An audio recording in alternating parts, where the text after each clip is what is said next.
Rejecting someone on the grounds of being overqualified when age is the real driver is precisely the kind of decision that ends up before a tribunal. We said at the start there was something coming that would change how seriously you need to take recruitment. This is it. The window to get your house in order is 2026. Use it.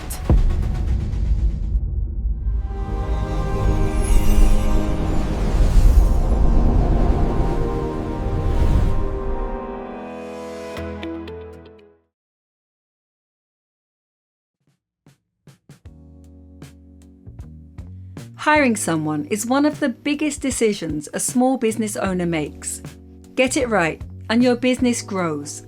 Get it wrong, and it's expensive, exhausting, and sometimes it damages your reputation. Today, the mindset behind doing this well. A quick picture of where the UK jobs market actually stands, because it frames everything that follows.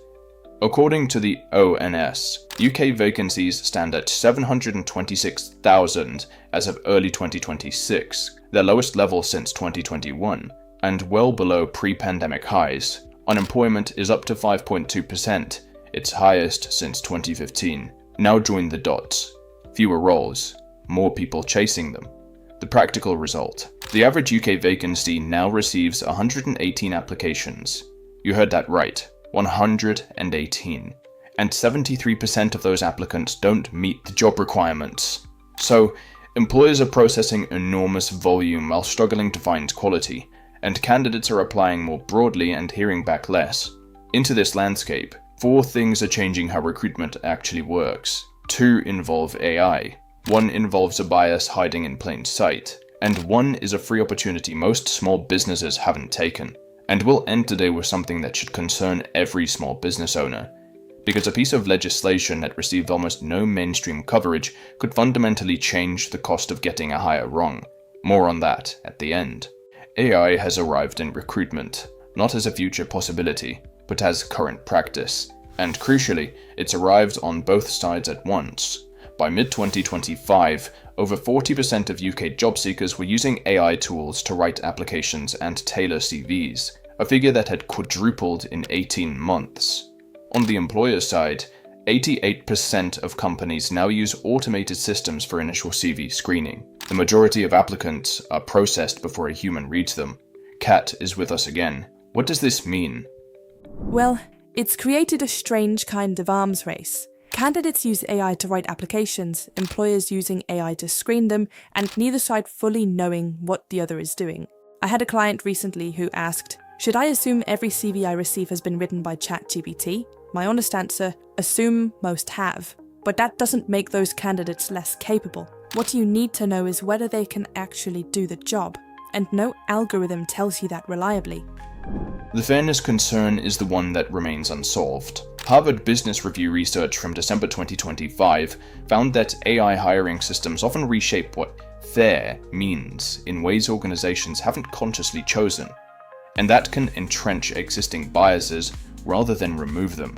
Only 26% of applicants trust AI to assess them fairly, and 66% say they would not apply for a role if they knew AI was doing the screening. For a small business competing for talent against larger employers, that second number should give you pause for thought. The practical position. If you use automated tools, be transparent about it, and make sure a human reviews every shortlisted application before any decision is made. Passing an algorithm is not the same as being the right person. Of all the trends shaping UK recruitment right now, this is the one most employers won't look at directly. A Centre for Aging Better survey of 4,000 UK adults, published in January 2026, found that 51% believe candidates become more undesirable to employers by their mid-50s. 36% put that threshold at 50 or younger. Total Jobs research pins the average age at which employers consider someone too old at 57, representing 4.2 million people and £138 billion in potential economic output being quietly written off. I see this regularly. A candidate applies with exactly the right experience and gets overlooked. Sometimes the feedback is overqualified, which is frequently a proxy for too senior or won't fit the culture, which often means, if you press it, too old. The legal position is worth knowing. Under the Equality Act 2010, age discrimination claims require no qualifying period of employment, and compensation is uncapped. Rejecting someone on the grounds of being overqualified, when age is the real driver, is precisely the kind of decision that ends up before a tribunal. And there's a link back to AI. The CIPD's annual conference in November 2025 included a direct warning. Any bias that exists in your organization will be built into your AI screening algorithm and amplified by it. Age bias is no exception. If your historical hiring has skewed young, your AI will replicate that skew at scale. 42% of HR decisions admit they've been pressured to hire younger candidates. 1 in 3 over 50s is willing to work beyond state retirement age. That's a significant pool of experienced, motivated people being filtered out before they've had a fair look. The fix isn't complicated. Build shortlisting criteria around skills and demonstrable evidence, not career stage, graduation year, or how long ago someone held their first job. If the person's specification is genuinely skills-based, age becomes irrelevant. That's rather the point. We touched on the disability confidence scheme in Tuesday's episode. Today's context makes it worth going further, because what's happening in disability employment right now is significant. Nearly 1 in 4 of the working age population in the UK, 10.4 million people, are classed as disabled. The employment rate for disabled people currently stands at 52.8%, against 82.3% for non-disabled people. That gap has widened over the past year. The Work Foundation has been direct about why. Structural barriers, including limited flexible working, inadequate workplace adjustments, and employers who simply aren't recruiting from this pool. The Disability Confidence Scheme is the most underused tool in recruitment. Around 19,000 employers are signed up, which sounds meaningful until you consider the actual number of businesses in the UK. The government overhauled the system specifically for SMEs in January 2026. It's completely free to join. At entry level, the commitment is straightforward. Guarantee an interview to any disabled applicant who meets your essential criteria.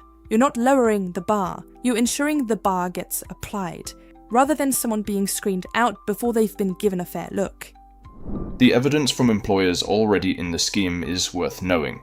Government survey data shows 71% report that hiring or retaining a disabled employee has had a positive impact on staff morale. 83% say it hasn't affected productivity. And in a market where 118 people are applying for every vacancy and 3/4 aren't suitable, genuinely widening the pool is not a soft choice. It's rational recruitment. Both the age and disability conversations come back to the same thing: unconscious bias. Some employers question whether they'll encounter issues with absences, punctuality, and stamina if they hire a disabled employee. Not only are these concerns unfounded and laced with discrimination, the reality is typically the opposite. Disabled people have proven character to overcome obstacles of the highest magnitude. They are incredible, motivated people to be treated with respect and admiration, not skepticism. We said at the start there was something coming that would change how seriously you need to take recruitment. This is it.